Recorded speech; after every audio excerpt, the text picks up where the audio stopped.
అందరికీ నమస్కారం. Welcome to మన భక్తి ఛానల్.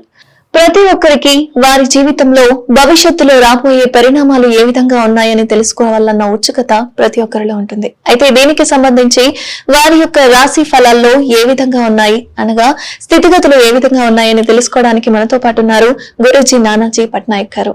నమస్కారం గురూజీ. శ్రీమాత్రే నమః. మీనరాశి వారికి కనుక తీసుకుంటే సంవత్సరం 2 నెలలైంది వీళ్ళకి వెళ్ళాల్సిన స్టార్టింగ్ కాబట్టి కొంచెం ఇన్వెస్ట్మెంట్స్ చేసేటప్పుడు లాంగ్ టర్మ్ ఇన్వెస్ట్మెంట్ చేసేటప్పుడు కొంచెం చూస్ చేయండి.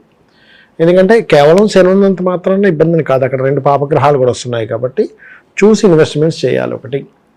రెండవది ఏమిటి అని చెప్పి చూసుకున్నట్లయితే పర్టికులర్గా ఇక్కడ మీనం వారికి ధనస్థానంలో ఉన్నాడు గురువు. సో ఫైనాన్షియల్ గ్రోత్ ఖచ్చితంగా పెరుగుతుంది. అదేవిధంగా ఇన్సూరెన్సెస్ మూలంగా డబ్బులు వస్తాయి, పార్ట్నర్స్ మూలంగా డబ్బులు వస్తాయి. ఓకే. అలాగే మీనరాశి వారికి 2లో ఉన్న గురువు దశమాన్ని చూస్తున్నాడు కాబట్టి ఉద్యోగం కోసం ప్రయత్నం చేసేటువంటి వారికి నూతన ఉద్యోగ అవకాశాలు బ్రహ్మాండంగా వస్తాయి.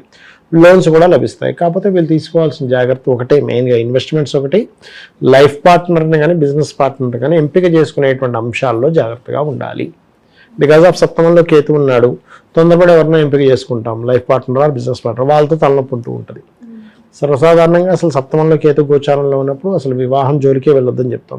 కానీ తప్పదు, ఒక్కోసారి తప్పనిసరి చేసుకునేటప్పుడు కొంచెం గణపతి ఆలయాలకు రెగ్యులర్గా వెళ్తూ కొంచెం ఉలవలు దానంగా ఇచ్చి సంబంధం మాట్లాడుకోవడానికి వెళ్ళినట్లయితే, లేదా ఏదైనా పార్ట్నర్షిప్లో డీట్ రాసుకోవడానికి వెళ్ళేటప్పుడు గణపతి ఆలయానికి వెళ్ళినట్లయితే వీళ్ళకి ఇబ్బంది అనేటువంటిది రాదు, తప్పించుకోగలుగుతారు ఇబ్బంది నుంచి. రాజరాజేశ్వరి అమ్మవారి యొక్క ఆరాధన ఎక్కువగా చేస్తూ ఉండాలి వీరు. ఇది చేసినట్లయితే అన్ని విధాలు బాగుంటుంది. ధన్యవాదాలు గురు. శ్రీమాత్రే నమః.